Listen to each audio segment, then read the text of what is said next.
Hello there. It appears that you have already read through this game at least once. Sometimes save files get broken or deleted, so you have to start a new game.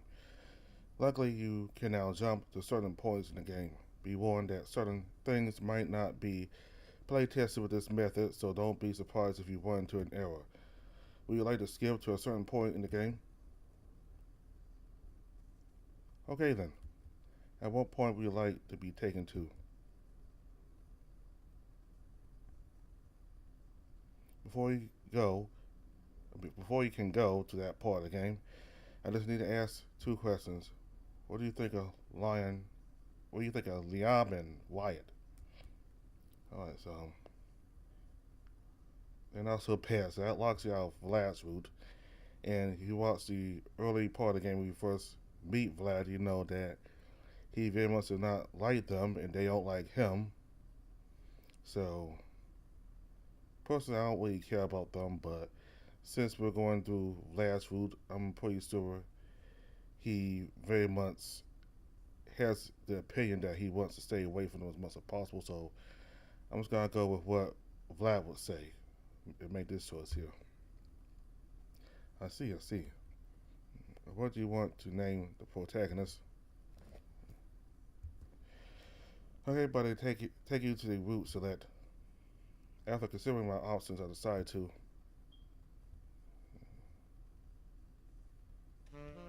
Sorry, man. Kinda had a long first day, so I think I'll just head home. Considering how he acted around the vulture earlier, and considering that Wyatt and Liam were right there, I decided to leave out where I'd be stopping along the way. Liam hummed, tapping a claw on the tabletop while looking over at me. Yes, I think that would be for the best. Tucker is pretty particular about the company he keeps after all. There was just the faintest trace of sneer on his face. Camille cleared his throat loudly before I could respond. Are you sure? There's gonna be a lot of people I know there. Kinda wanted to introduce you, get you familiar with everyone. I'll be fine, man. Think I wanted to start slow with the whole socialization thing. And we still to pat his arm. How about this? Next time there's a party, I'll go with you. Sound good? Trying to get who out of their cell. He sighed, still looking a little crestfallen, but seemed willing to accept that compromise. All right then. Guess I'll see you tomorrow. Yep, see you then later. Camille gave me a nod as I got up from the table. Liam was preoccupied with checking his phone, while Wyatt was munching on some more chicken. I was pretty sure they were both ignoring me. With that, I made my way out of the student center, shooting off a text to both Connor and Owen as soon as I stepped outside. Told them that I was sorry, but I couldn't be up that night. I was in the middle of typing out a follow up with Connor and responded. Oh, that's okay. I'll just see you tomorrow then. I'm really sorry, man. You want to tell me where and when to beat up, and I'll be there. Could just find you in the courtyard again. Things are finally starting to slow down at work, so we should be able to start spending more time together. Hey, that's great. Guess I'll see you then, yeah? Yep. It's gonna be a good day. I can feel it. Oh, and don't forget what I told you at lunch, right? Think you'll find what you see pretty interesting. Sure, we'll do. Later, man. Later. After that, I pulled the slip Vlad had given me out of my pocket. When I put the address into my phone, I found that Freeks really was just a few blocks away from the campus, in the opposite direction of the lab for details. And I still had an hour or so before the first show started, so there was plenty of time to make my way over. Still, I thought I should get a move on, if only to make sure I could find the place. The area my phone directed me to was much more populated than my route from the lab to the campus. The buildings larger and far more closely packed together. According to my GPS, it was closer to the city center. I followed the sidewalk and the little line on my screen, keeping my head down. I was just a normal animal, like any of the others who were out and about at that time. Finally, when my phone pinged with the notification that I reached my destination, I looked up to take in the sight of Freeks. It looked unassuming for the kind of place Wyatt and Vlad had described. Just an unassuming storefront, plain brick with black painted windows, displaying the business name and some advertisements. Shows every evening, starting at 5. All over 18 welcome, free entry. Drinks starting at $10. Terms and conditions may apply.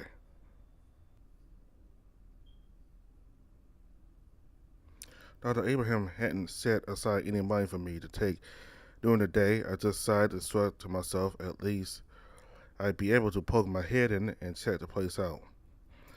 Then I made my way inside and was greeted by the interior. The lighting was dim, the air was smoky and pungent. I couldn't stop myself from coughing and blinking my eyes a few times. And the colors, the curtains hanging in every doorway, and the paint on the walls, and the neon lights in the shape of both male and female forms were bright. Bright pink and purple. Bright blue and green. Bright red, orange, and yellow. Well now, looks like we got ourselves an early arrival. Come on in, honey. The squirrel who greeted me was bright as well, from her demeanor to her drawling voice to her form-fitting dress. Don't think I've ever seen you around these parts. Yeah, I'm new here. Oh, a virgin. We're gonna have fun with you. She giggled, gesturing for me to follow her over to the long, low desk off to the side. I hesitated, wondering what she meant by that virgin comment, but I was already there. May as well see things through. So first off, welcome to Freaks, sugar. You can call me Mama Bell. Don't you go wearing it out, though.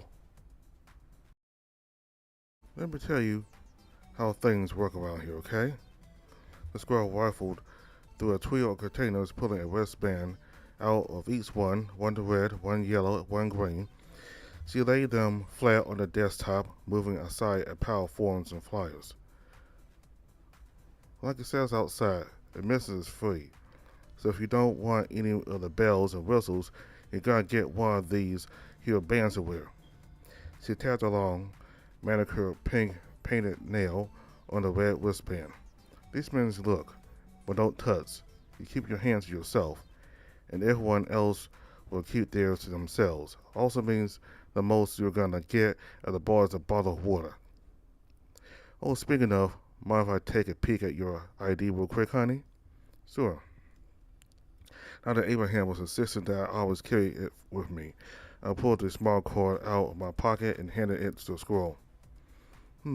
18, huh?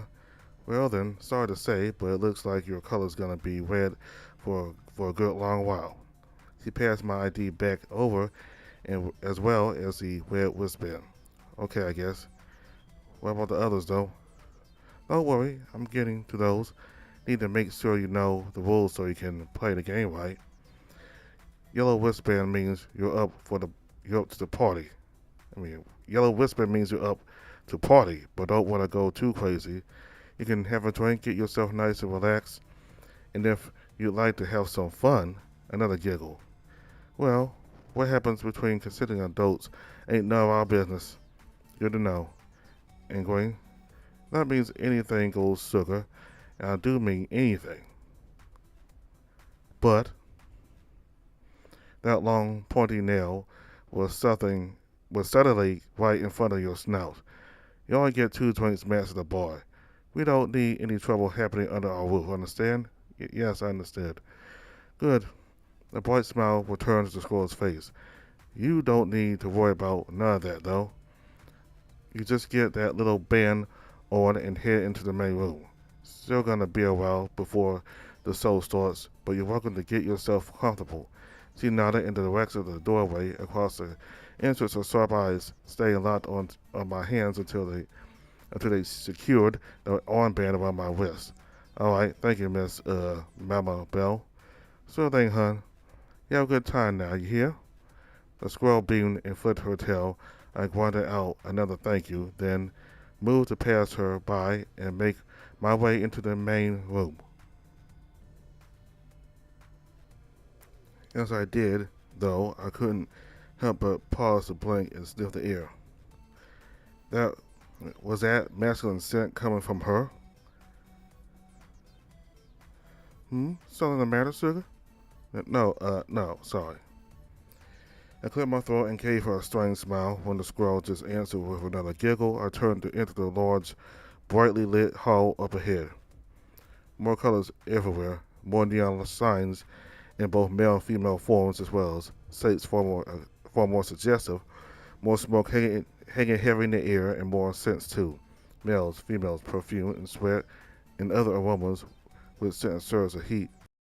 There was a large circular counter over on the left hand side. The area surrounding it cordoned off with low banners and filled with two-seater tables. The mirrored back wall was lined with shelves full of bottles, and a bulky bull was polishing the countertop with a wag. I wandered closer to get a better look, and what I realized was a bartender let out a loud snort. Glanced over, stared hard at my arm, then gave me a stern glare and a shake of his head. My hands went up as I backed away, and then I turned towards the main feature of the room, the gigantic stage and the seating area around it. A few benches at the very front lined up on either side of the stairs, leading down to the main floor to create a wide aisle. Behind those are a few tables that were larger, lower, and had more chairs around them than those by the bar. And at the back, some booths like the ones in the restaurant Dr. Abraham had let Camille's family take me to that one time. I decided to grab one of the tables, turning the chair towards the stage and sitting down. Not too far away, but not too close either. I already learned my lesson from Mr. Baker's class. After that, I played on my phone while waiting for the shows to start. No text back from Owen yet. Camille had sent a pic, Wyatt and Tucker chugging drinks from red plastic cups while the crocodile and other members of the football team cheered them on, and the text telling me to join the fun next time, man. Time passed. 5 o'clock got closer and closer. More animals filtered into the room, making their way to the bar and settling into the seats around the stage.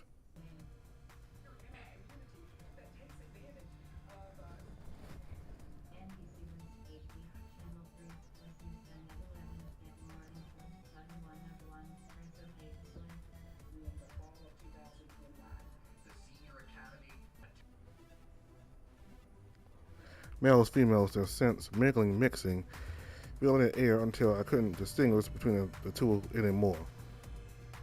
I settled into my seat, looking around, listening to the low, thumping music that had started playing from the speakers overhead. Jumped a bit in my seat when the lights suddenly dimmed and a voice boomed through the hall. Welcome, you wonderful weirdos, to another night at Freaks. Are y'all ready to let your wild sides out? The crowd cheered in answer. Whoever the announcer was, they seemed to hear, and there was a chuckle from the speakers before they continued. Well then, I think it's about time we got on with the show, don't you? So give up. No, not like that, you horn dogs. Wave for laughter from the audience. Give it up for the mysterious, the lovely Mistress Morgana. The lights came up as did the curtains on the stage. I blinked, confused. Was it Vlad supposed to be performing that night? There was indeed a black vulture sauntering up to the front of the stage, hips swaying, her long black dress flowing and shivering with every step. Her eyes looked like they were split all the way up to the waist, offering an occasional flash of a dark, feathered thigh. She had black, large-brimmed, pointy-tipped hat cocked over one side of her face and a wide smirk on her beak. Silky streamers extended from the ends of her sleeves, swishing through the air with every swing of her arms. As I watched, the vulture began to sing, something about putting the audience under a wicked spell. Slow and ominous, then suddenly bursting into an energetic music number as she danced down the stairs into the audience. Leaning over the animals seated on the benches, caressing a cheek or a chest every so often. Performing high spinning kicks, her dress just barely hiding whether or not she was even wearing anything underneath. Catching sight of me and saying over. I stiffened up, tension in my shoulders and limbs, watching the looming female as she crooned directly to me. A feathered hand on the back of my chair, forearm brushing against my shoulder. Her eyes pinning me in place as the corners of her beak curved further upward, teasing and flirtatious. His scent in my nose, masculine and familiar, even if I had only caught the faintest whiff of it back in the student center. Vlad, the vulture's name came out in a strangled whisper as I stared up at him. Vlad watched my startled expression for a long moment, careful, waiting for my reaction to the realization of who he was, searching for something. When I just continued to sit there, slack-jawed and wide-eyed, he chuckled and gave me a wink while pulling the mic away from his beak. Enjoying the show, Rex? The song had transitioned into a wild instrumental section, probably so he could focus on things other than singing, moving his mouth while a recorded track played. Mistress Morgana's voice had sounded nothing like his dull, scratchy croaking from earlier, nor the softer and livelier voice the vulture had just used. In any case, Vlad, spun around, swaying his hips right in front of me, and then dropped down to grind his ass right onto my lap.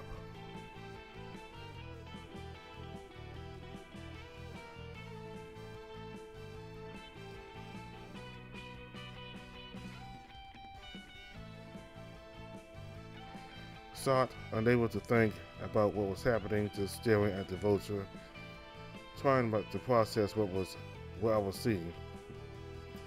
When he pulled away and straightened up, whether he turned back towards me, there was an apologetic look on his face. I tried to give him a shaky smile and cleared my throat. So later, if you want to stick around until the end of the show. I nodded, and that seemed to reassure the vulture a little. Then, as though nothing had happened, he essayed off to continue his dance number.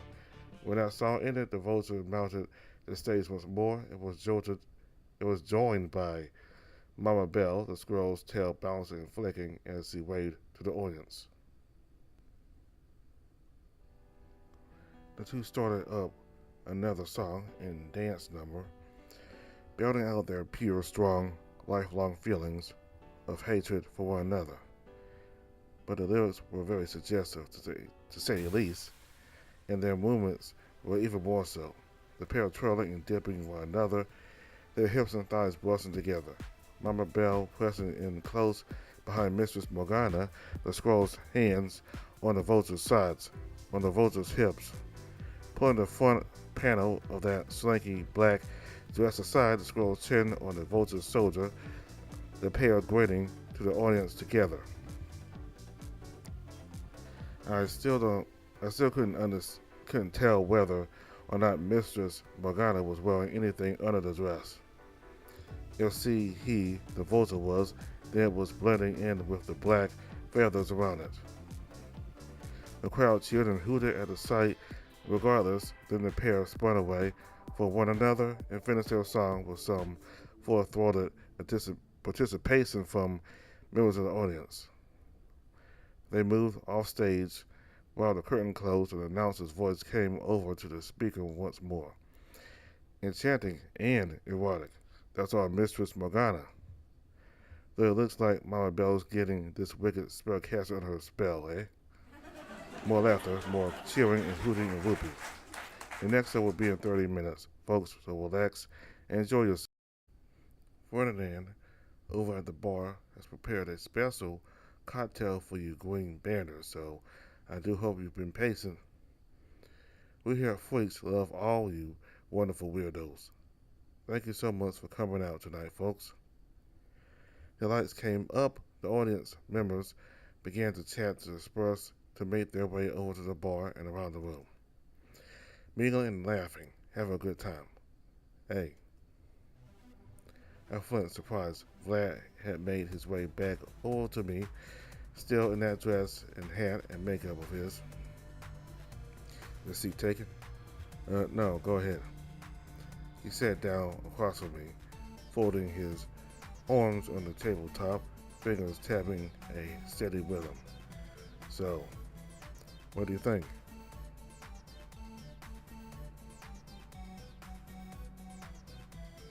He ducked his head, but I could just barely catch sight of the corners of his beak curving upwards. Really? Yeah, I don't really know what I was expecting, honestly, but it's cool. And now I get what you meant by the whole drop your drop your inhibitions and let the truth of yourself flourish thing. Yeah. Still, I should apologize for springing drag night on you out of nowhere. There's plenty of other shows and events that go on here besides that. The other night's really popular too, if that's more up your alley. I'll have to come back sometime and check it out. I perked the Vulture up. I shifted in my seat, took another look around the room, and then at the Vulture sitting across from me. So, this is drag. Does not mean the hesitation in my face growing, plus while I squirm in my seat. Does it mean what? Are you, are you actually female?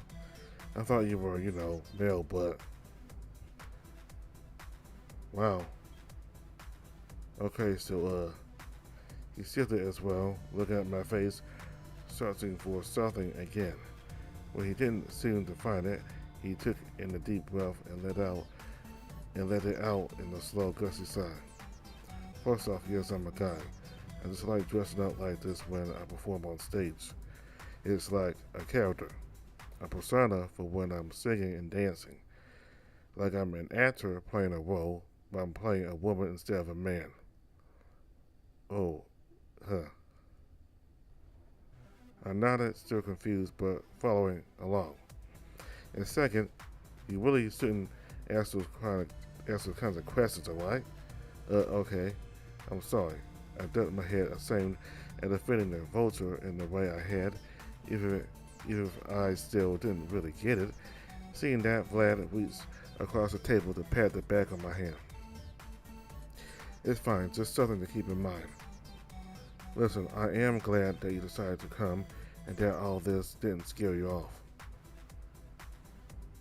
You're cool, Rex. Thanks. You're cool too, Vlad. He nodded, looking away, clacking his beak, trying to hide what almost looked like the hints of a smile. Oh, Morgana. There you are, honey. Mama Bell trotted up to our table, looking from me to the Vulture and back again. The smile on her face grew wider as she giggled. Hogging the virgin all to yourself, I felt heat blooming across my snout again and coughed to clear my throat. Vlad chuckled, then turned to his fellow performer. Okay, I guess Mama Bell has sex, since he want to talk about Rex being a virgin. And I guess Vlad himself has had sex before, I guess. But again, I don't know.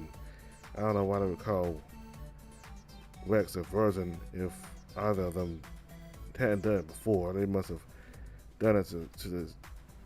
I mean, they must have had sex before to the point that being virgins kind of strange. I don't know.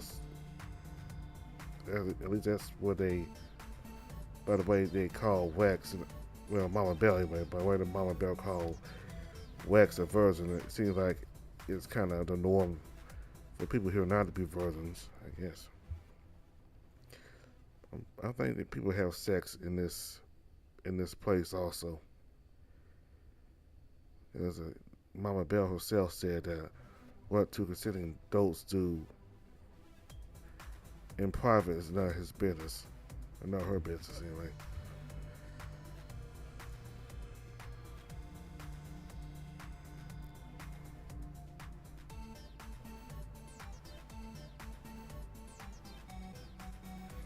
You know me, Belle.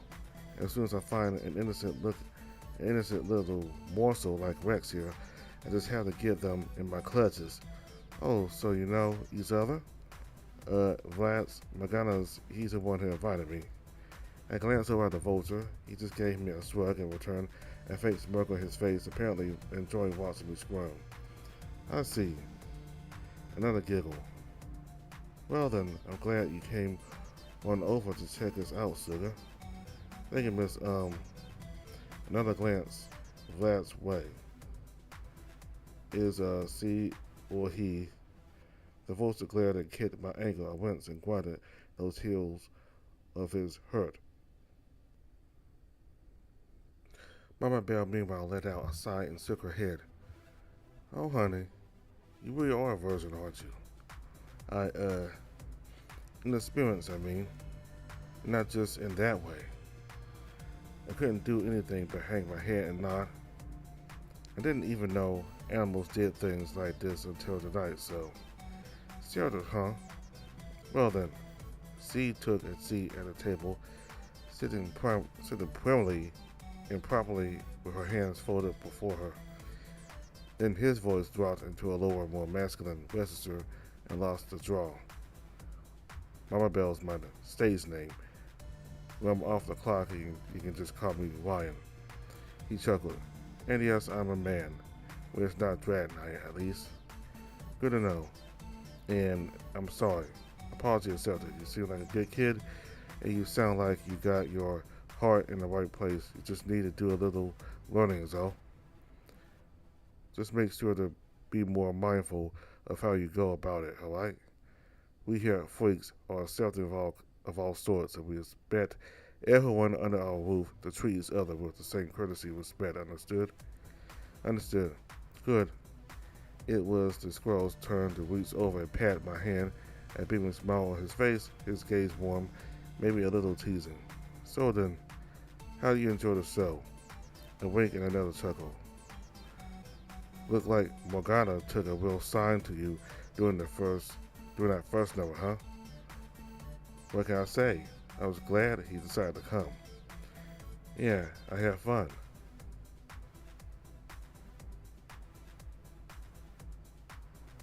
Is that so? I'll keep that in mind then.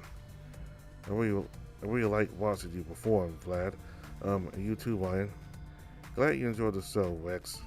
Still, I do need to figure out some way to make the whole surprise thing up to you. It's alright, man. You don't have to. Maybe I want to, though. He shrugged, looking away, the corners of his beak curving upward. If you want to hang out or anything, I'll spend lunch out in the north parking lot. It's a faculty lot, so all the journals stay away from there during the day. You're a journal too, you dork. Beside the point. So, I chuckled, gave him a smile, and nodded. Sure, I like that. Good. In the meantime, Mama Belle and I need to go get ready for our next show. You want to stay and watch? I really want to, but I should be getting home. Need to study, and I don't want to make my dad worry by staying out too late. Alright, maybe next time then. Definitely next time. The pair got up from the table, Vlad stressing a little bit while Wine offered me his hand. It was good to meet you, Rex. Hope to see you around again sometime. He chuckled and then spoke in his Mama Belle voice. No, you be a stranger now, you hear? I look forward to coming back. Yeah, see you later, Ryan. See you later, Vlad. Have a good night. Will do. And you too. Vlad gave me a nod. Ryan gave me a wave. Then Morgana and Belle sauntered off, pausing occasionally to chat with the other attendees on their way to a side door marked backstage. I, meanwhile, made my way out of Freaks and into the cool night air. The entire walk home was spent thinking about everything I'd seen, everything I heard and learned, and that brightness, all that carefree shamelessness, all that freedom. Even after I arrived at Dr. Abraham's house, Closing the front door to set out the outside world and then making my way up to my bedroom, I was still thinking about it. I stretched, grunting and groaning while twisting my back and cracking my neck. Then I went to the bathroom and rinsed off in the shower, freshening up from the day, getting ready to settle in for the night. Once that was done, I had gotten dressed. I checked my phone to see whether Owen had responded to my text earlier. Huh? This is okay. I hope I had not upset him. The orca had seemed kind of sensitive when I The orca had seemed kind of sensitive when we talked earlier. I sighed and set my phone aside, then took a seat at my desk to wake up my computer, a larger and apparently older and more basic desktop.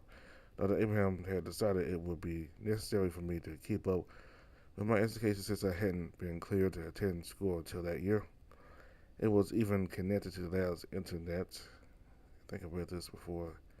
I remember like I remember reading this before, like early on. So I'm just gonna skip all this.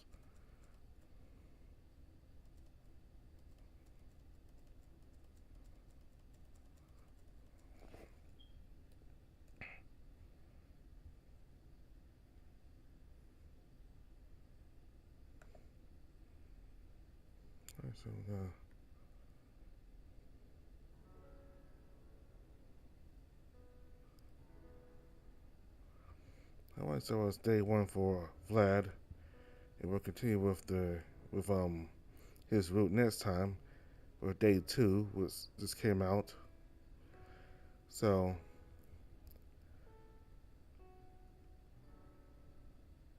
like Rex said, it seemed like everybody there felt so free. They felt so, they didn't have any shame about dressing up in drag and being, dressing up with, men dressed as females, and it was a liberating experience. The people get to be themselves, and everybody thinks the same. Nobody judges you for it. It's welcome in there to be yourself, even if many people in society frown upon it. You get to be your free, authentic self. And that's what I like about Vlad. He knows who he is, and he doesn't seem to care what others think.